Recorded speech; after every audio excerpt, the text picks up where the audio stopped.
ल साथीहरू आज म आएको छु फेरि बाबुको साथमा भिडियो बनाउन होइन साथीहरू हामी कहाँ आएको छौँ भन्दाखेरि हामी चाहिँ भेडेटार आएको छौँ तिमीहरू के मलाई चाहिँ के भन्नुभएको त मैले केही भनेकै थिइनँ साथीहरू अब चाहिँ अब भेडेटार उठिसक्यो यस्तो चिसो चिसो मौसम छ है अब चाहिँ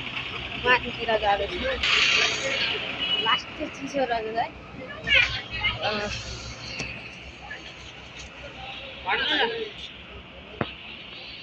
भाइ बहिनी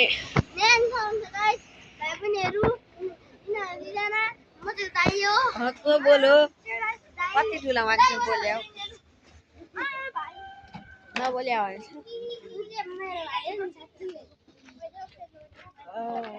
आउँछु र